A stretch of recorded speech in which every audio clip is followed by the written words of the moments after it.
Ano mo sasabihin sa isang tao na mabaho ang kilikili niya nang hindi siya ma-offend? Siguro mas magandang gawin mo bilhan mo siya ng whitening deo roll-on.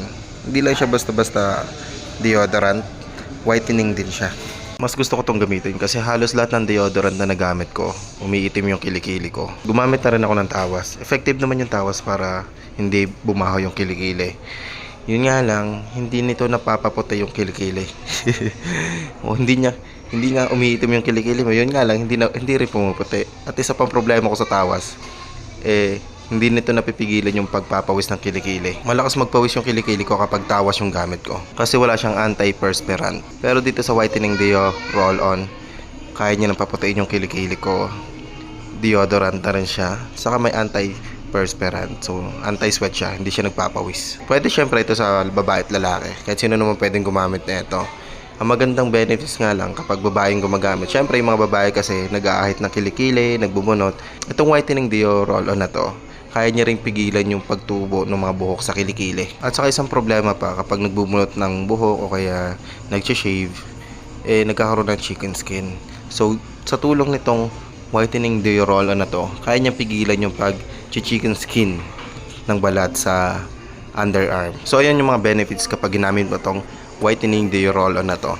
Kaya niyang paputin yung kilikili mo, deodorant na rin siya, may anti-sweat na rin po, saka pinapigilan nito yung pagtubo ng buhok. At isa pa, mabango siya. Halatang puro natural lang yung ingredients na nakahalo dito. Kapag yung ibang deodorant kasi na nagamit ko, pag naamoy ko siya, halatang parang may halong chemical, hindi na natural yung mga ginagamit na ingredients doon. 24 hours nga pala yung kayang itagal ng anti-odor na ito. Kaya kung gusto mong pumuti yung kilikili mo, click mo na lang yung yellow basket dyan, check out mo na yan. Bakit ba gusto kong pumuti yung kilikili ko?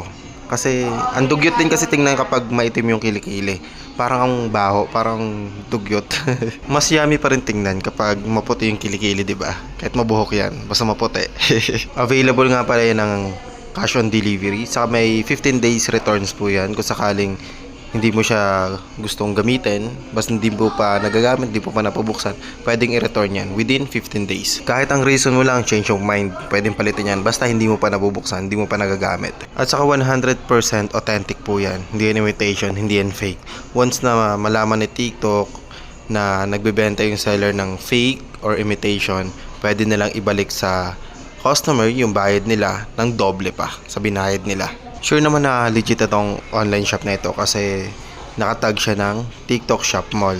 Tsaka pangalawang beses ko nang bumili dito ng produkto. Una kong binili dito yung foot powder. Effective naman siya kaya tingin ko effective din ito. Itong foot powder na to, matagal ko na itong ginagamit. Actually mga 2 months na siguro, hindi pa rin siya naubos. At saka dalawa kami nung katrabaho kong gumagamit nito. Ang tagal niyang maubos. Isinama ko na nga rin pala sa yellow basket yung foot powder na to. Baka sakaling magustuhan mo. Baka kasi mamaya bumabaho na rin yung paa mo. Click mo na lang yung yellow basket dyan. Check out mo na yan. At kung papansinin mo sa shop na to, yung kada produkto nila, maraming bumibili. Maraming ding review. Saka kung papansinin mo, yung store rating nila, mataas din. Kaya tiwala talaga ako dito. At oo nga pala, dyan sa yellow basket, sinamahan ko na dyan ng hindi lang yung roll-on ang nilagay ko dyan. Meron din pang spray. Mayroong pang spray na 1 piraso lang, saka mayroong pang spray dyan na pang wholesale. Iisa lang naman yung effect na nun. Iisa lang yung benefits na makukuha mo doon. Magkakaiba lang, yung isa roll-on, yung isa pang spray. Yun lang naman yung difference na lang dalawa. At meron din yung whitening deo spray na may kasamang cream.